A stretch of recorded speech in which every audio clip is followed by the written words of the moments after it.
Okay. Thank you so much for meeting with me. Can you please tell everyone your name?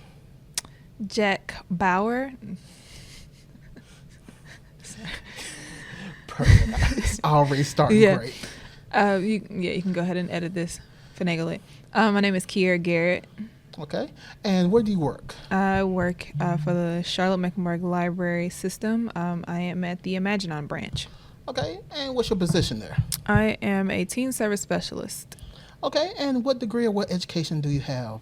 I have my associates in communication. I have my bachelor's degree in library science and media, and I'm currently pursuing my MLS at North Carolina Central University. Okay. Okay. All right. How long have you been employed at the public library? I have been working for the system 7 years as of June 11th. And how long have you been working with in the teen department? It'll be 5 years next month. It's been 5 years? It has been 5 years. I got here in 2014. What, this will be my 6th year then, right? Yeah. Oh, wow. Yeah, because you started a year before I did. Oh, boy, we're getting old. We've been here too long. Too long, yeah. Okay. What's your role and responsibilities here? Where do I start? So obviously the biggest one is programming for teens.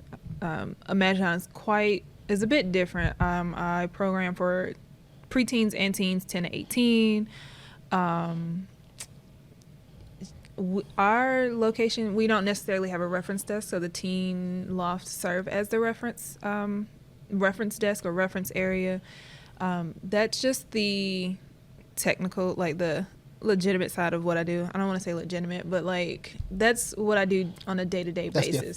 That's the official overview of what I do. That's what it says under duties. That's where it says. Yeah, but as far as like my role and responsibilities, I work with our I create our program calendar. I get our supply list, submit those to the proper people who need to purchase supplies. I work in our messy makerspace when I'm scheduled. We have a welcome desk since we're in a partnership with the Children's Theatre Charlotte, so I have to work the welcome desk.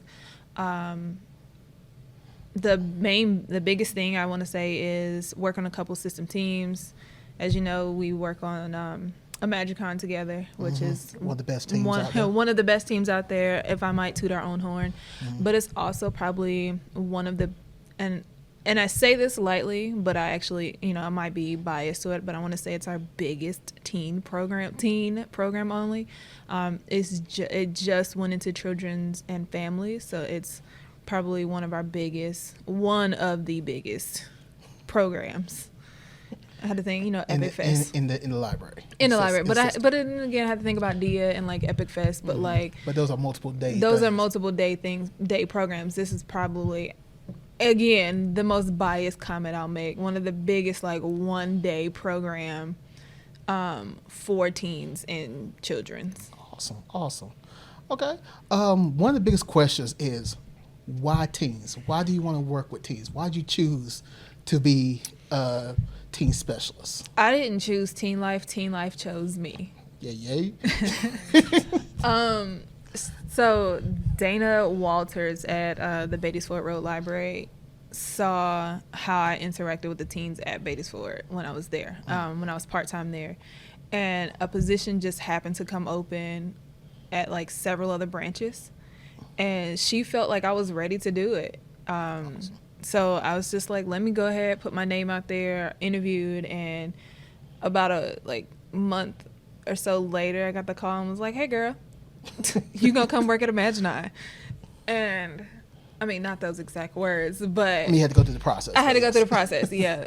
And I had teen experience working with the different nonprofits and working with teens outside of the library.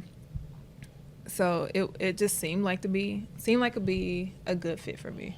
Okay, awesome.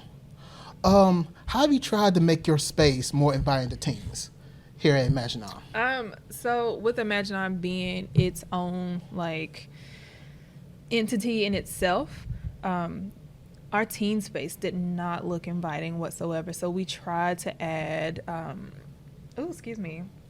we tried to add memes. Try to speak to the kids in their own language. Excuse me, it's pronounced memes. Memes. or as Stephen A. Smith says, memes. I tried to add memes and like talk to them in their own language, because just giving them a flyer that says, you know, hey, sign up for summer break, when Game of Thrones was like the biggest thing a couple years ago. So if you put up a picture with Ned Stark that says summer break is coming, they're more inclined to like True. read the sign. So I tried to like add stuff like that around the building. Tried to be more vocal with like social media. Tried to revamp our space in our little studio I. We just added the Messy Maker space, but like we, as a team and myself, we try to move like the shelving, the chairs, and add more things just to make it more inviting. Downfall is when adults come in with their teens, they see the place is so inviting, they want to sit down as well and enjoy the stuff. So it works on the adult level, I can give it that, but it also works on teen level, adding bean bags, unconventional seating, and like making the space more open. I think it is much more, it makes it much more inviting. Okay. What's your favorite teen program and why? Program. Yes. Yes, program. Yes. I'm I'm from the South. I'm from the South too, and we say program. Program. So again, to be biased, I want to say a MagicCon. Probably is like the largest program that I actually enjoy planning, especially dealing with, working with other teen specialists in the system. Working with you is it gave me a new insight of what comic books and graphic novels, and manga and anime, or however you want to pronounce it, what it does for teen readers, especially those reluctant readers who are like, I don't know where to start. Well, here, start with this. And just seeing like how our program has grown over the past 4 years makes it my favorite. Now, individual program, I do a lot, so it's kind of hard to narrow down an individual program. I want to say silent library. Ooh. So that was another way to like make this space more inviting. It's just That's like the game show, right? Like the game show. Okay. So like we had them eat baby food. We had them do the what's the jelly bean game where it's like you spin. You mean the Harry Potter berries? No, not the Harry Potter ones. It's like oh God, what are they called? They're jelly beans, and you spin and you get two options. It's either like chocolate or dog food. Yeah. And you have to like, I can't remember what it's called, but I love seeing the kids like, and it's so funny because once they try it and it's a bad one, you see everybody else is like, ooh, I want to try, let me go ahead and do this. And then they end up getting like good ones. So it's like a battle against like who can get a good one, or who like it's Russian roulette basically. Yeah, so it's seeing, like, I want to try. So am I lucky? Am I not lucky? Okay. And it's like seeing their reaction to seeing other people get a bad one, seeing them get a good one. It's kind of like, oh, now I want to do it. So I want to say having them play silent library, and as ironic as it is, because we don't actually shush people in this library, so we want them to be we want them to be loud, to only play a program called silent library. Yeah. Yes. Okay, awesome. Let's see. Next one. Do you have a story of impact that's special to you? No. Several, but to narrow it down, I don't know if I can narrow it down to the specific one. Just name, if you want to name the most recent one, or just one that's just on your mind right now. Okay. The first one that comes to mind is a teen. Her name is Geneva. Now, Geneva, I met Geneva when I first started working here, so about 5 years ago. And Geneva was like, I think she was a sophomore in high school. And she used to come to the library every day after school, because the high school she went to was like clear across county. So she would get like dropped off at a central location for her family to come and get her. So she would be here every day after school. And we treated Geneva like she was just a little sister. Like, she was everyone's, and I hate to say this, everyone's favorite teen. But like we all enjoyed. We all have a favorite teen. We all have a favorite. Yeah, we all enjoyed seeing Geneva grow up like in the library. Her sister was here. We all went. I went to her sister's graduation. I went to Geneva's graduation. To the point where Geneva was in the library so much, we joked about her going to school to get her library degree. To the point where like we still joke about it, and she's going to UNCG to get her her undergrad. and she's getting her degree in libraryology. That's what we joke and call it. She's getting her degree, but she's gonna get her degree in library science. Awesome. She's actually was one of our PLA, the Public Library Association interns for the library. Oh. She's worked as one of our summer exhibit docents. So Okay. every time we get an opportunity, the first person we think of is Geneva. So when Nicola Yoon came, we gave her that book, The Sun Is Also a Star, because she is very much into K-pop, but she's also Jamaican, and the two main characters, the girl is Jamaican and her love interest is Korean. Yeah. So we gave her the book to read, and she fell in love with the book, to the point where it's like when we found out Nicola Yoon was coming to the library, she was the first person we called. Like, she got a picture with her, she got a signed book. And just seeing Geneva grow up in the library and having the impact of what we do, help her with her career path, works. Awesome. All right.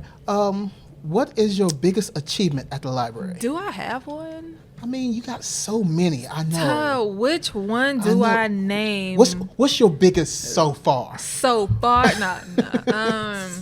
So as far as my library career, last year I was named one of Library Journal's class of 2018 movers and shakers for a book list that I created. So I got an award for reading books, but I thoroughly enjoyed it. At a library, which that's what you do. Yeah, for reading books. And the funny thing about winning this award, I didn't even know. I'm gonna give you a backstory if you want to put this in your interview. Oh, don't worry. I'm planning to put this whole uncut thing on a YouTube video because it only supposed to be 3 minutes long. So I'm gonna put this whole uncut video. Okay, so I'm gonna wrap it up so you can put this in your interview though. So the funny thing was, this was right around the time. Okay, I had went on a date and the guy was like, "Oh, what do you do for a living?" I was like, "Oh, I work at a library." He says, "Of course. Give me a book recommendation. I haven't read a book. I haven't been in a library." And of course, I gave him the side eye. After I gave him, he was like, "Well, I need a book to read." So the first thing that came to mind was This Is How You Lose Her by Junot Diaz. Mm-hmm. He was like, "Oh, is that a relationship advice book?" And I was like, "No." It's, I was like, if you like Jay-Z's 444, then you'll like this book. So come back, and I was like, "Oh, that's how it starts." That's how it starts. So I created a list, and the list went viral. I was not expecting it, and I was like, I'm thinking only 10, 15 people was gonna share it. I even plugged the library on Facebook. It was like, "Hey, if you like any of these books, the library got them. Support your public library. Go read these books. Check them out." List went viral. On the other end, this was right around the time that all of our emails kept getting spam and hacked. And the county was like, be wary of all these emails. I get an email from somebody at a Gmail email address. Was like, "Hey girl, you won an award. You've been chosen for I ain't believing that. I didn't believe it. I swear I did not believe it whatsoever. I mean, I had never heard of this award ever. So I was like, let me call Kelly and ask her. So the next day I was like, "Kelly, do you know anything about this award in this email? Is this spam?" Kelly's like, "Oh my God, you got it?" And I was like, "What? What you do?" What did you do?" So she was like, "Yeah, I nominated you." And at the time, she was like, our library director, David Singleton, was like, "Yeah, nominate Kiera." And it was like, "You got it." And I was like, "I did what?" So the funniest thing was at the bottom of the email was like, "Hey, please keep this under wraps and don't tell anybody until after the after the cover comes out and all the articles come out." You told everybody. I told my mama, I told my best friend, I told Kelly. Kelly done told admin. I was like, here I am. I'm supposed to keep this a secret. But even I knew. You told me. me. I was like, I told you. I was like, I told everybody. And I was like, but y'all can't tell nobody. And here I am telling everybody. Shh, everybody quiet. Yeah. But yeah. That's awesome. I'm actually about to I got invited out to Texas A&M to speak at one of their programs. Sweet. So because of this award. So yeah, that's your biggest achievement. That's big. Yeah. If you want to, having 2,000 people show up at a program that was supposed to be at Imaginine, but got moved to a different location at the 24th hour, not the 23rd, but the 23rd. 24th. Like, thus 23 hours and 59 minutes and 59 seconds. We was like, oh, girl, you got to move. And still getting 2,000 people to show up. That's awesome. Yes. And you're talking about MagicCon. I am talking about a MagicCon, All right, yes. and stay on brand. Okay. right. Bye. All right. What challenges have you faced or pushback have you dealt with while working with teens? I mean, with teens or like with Oh, like, well, systems? as far as within the system, I would Within say. the system? I'll say more within the system. Yeah. Probably the politics of it all, but I understand that the reason it doesn't hurt to ask. It's always going to be a bit of a pushback. It doesn't hurt to ask. Like I said, it is politics. These policies are there for a reason. And I know it's not just our system. I know this is like a library thing in general. So it's not like I'm holding this big grudge against like, you know, CML or anything. Everything has to be covered. Everything has to be covered for a reason. So it's like, ooh, I want to do this. But then it's like, how can I make this work? And of course, the brick walls of like, we want to do this, but we can't do this. But of course, the library, CML has this thing of getting to yes. So trying to, like, the biggest thing will be trying to make sure that everything that I do is going to get me to yes. Try to maneuver your way to get Yes. That's one of the biggest pushbacks. Yeah. So it's like, I understand that it's policy for a reason. And I understand, like, not only do I have to answer to admin here, I have to answer to the county and, you know, just making sure that it benefits everybody. So that's probably the only challenge, but it doesn't hinder me whatsoever. Okay. Yeah. All right, good. All right. What advice would you give someone who wants to work with teens in a library? Don't.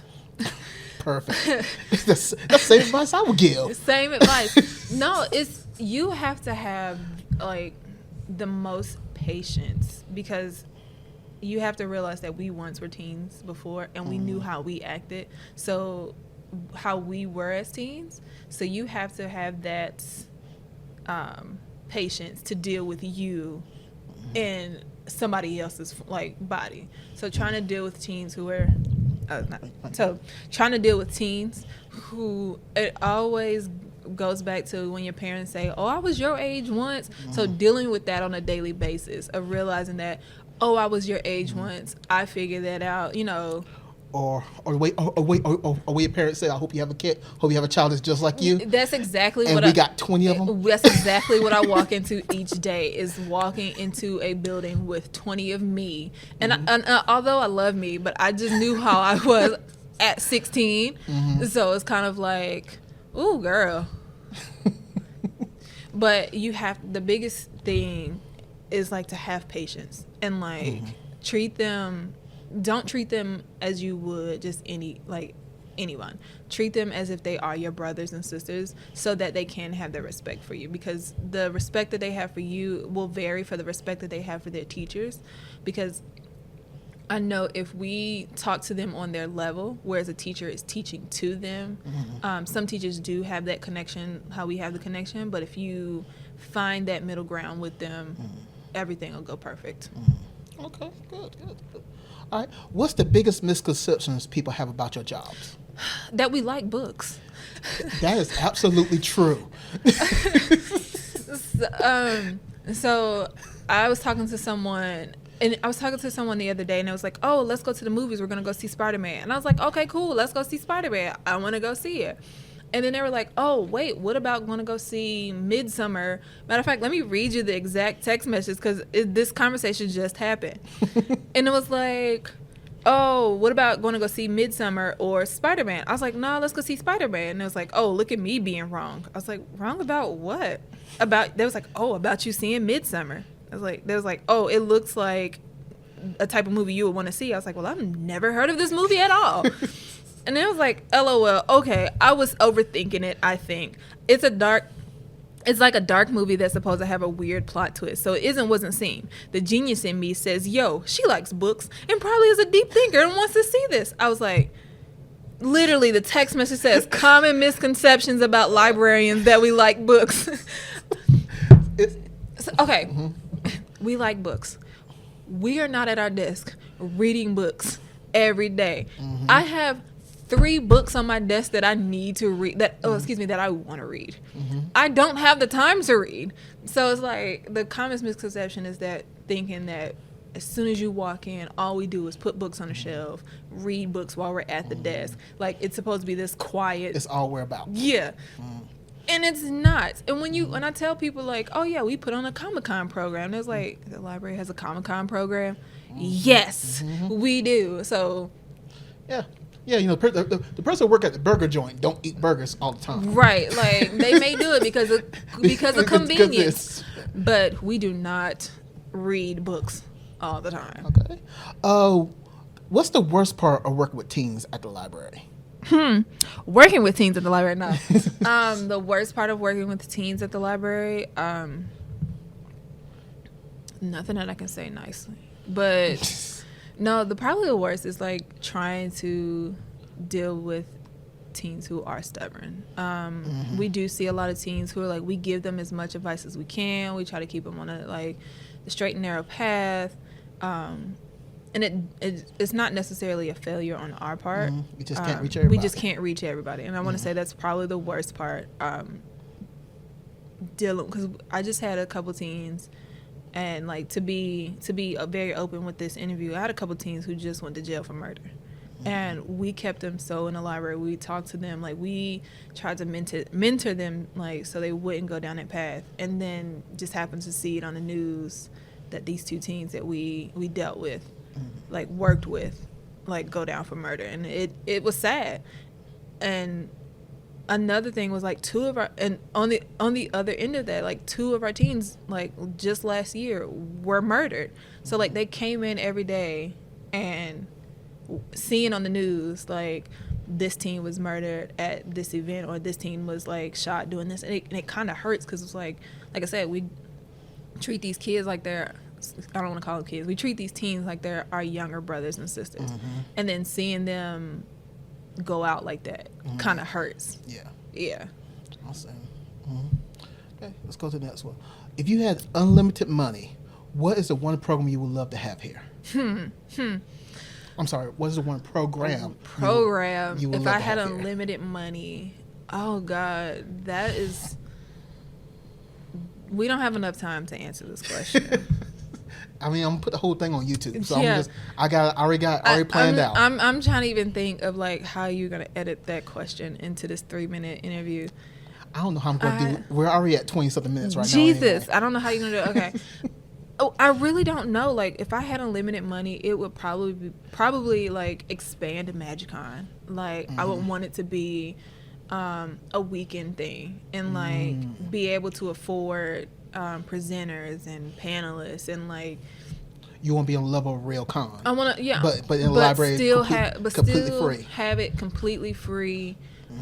Because public library, still have it completely free for everyone to come in. I don't want to like knock on like Heroes Con, but like I want to have Some people just can't afford. Some people just, that's the main reason why we had a MagicCon. Some people can't afford to go to real con, so I want it to be, I would want, if I had unlimited money, I would want to like give us a bigger budget for a MagicCon. Okay, all right.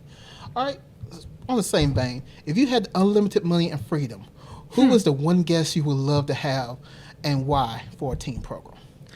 Okay, so on one side, I want Beyonce. Of course. Because then she can talk about business, like about the music industry. Because we have Studio Eyes, she can talk about everything under the sun of like what she dealt with in the music industry. She doesn't have to perform like that. On one end, I would want her. On the nerd end of it all, if I had unlimited money, I would want David Tennant. That's money well spent. That is, I want David Tennant. The 11th Doctor. No, you're wrong. The 10th. I apologize. David Tennant. I'm David Tennant. Sorry, and then I am so sorry. I would have him bring Donna Noble. I have him bring Martha. The bad about we don't know their names. We don't. I want him to bring Donna. I want him to bring Martha. He could forget Rose. Like, he could leave her. Yeah, he could leave Rose by. But yeah, probably those two companions. And you're talking about Doctor Who, correct? I am talking about Doctor Who. Sure. Okay, awesome. That's a good idea. I would bring David Tennant. Yeah. That's unlimited money. If you were to redesign your teen space, what changes would you make? since we just redid it, since we just redid it, I would probably add more visibility. Probably add more. Strangely enough, I would take out more. You take out more? I would take out more, but add more as well. So the things I would take out, because our space, like the teen loft, is so small, but it's big in itself. I would get rid of the big and bulky tables that we have, just to make the tables a little bit more smaller and more movable. More mobile? Yeah, more mobile. I want to make it where it's like it's not everything in the building does not have to be necessarily tied down to a station. But I want more like entertainment stuff, like a podcast kit. Like I would want more 3D printers. I want more heat press. I want, more of these things, so it's not confined to a space. You want more things which they can create and actually make something that is more. I would want a bookbinding thing, because I know a lot of our kids like to write. Not necessarily take away from the library aspect, but add more stuff to make it feel like a library. Okay, cool. Side note, this is not to say that Imaginon does not look like a library. Because of course, like I said, when you hear library, you think books, but I want more things. I want more books on 3D printing. I want more books on heat press to go along with the things that we add, if that makes sense. Okay. You want more. You want more things which teens themselves can use, which will be more useful to them and things like that. As far as creation and stuff like that. Also, you want to have the information to get that kind of stuff too. And besides, we wouldn't mind it being a little bit modular, so you can like rearrange and just like, what the teens feel like having like this day to day. So we'll move stuff around. I understand. And last question, Kiara, what inspires you? Nothing. Food. No. What inspires me? Myself, to be a little bit vain, because I really didn't grow up in the library, and the last time I can recall actually being in a library outside of school was when the Sugar Creek Library was in North Park Mall, and that was like 700 years ago. But take off 2 zeros, but yeah. No. And to be cliche, like the kids, like the teens, because I do see kids grow up to the teens that come into the loft, to see them graduate to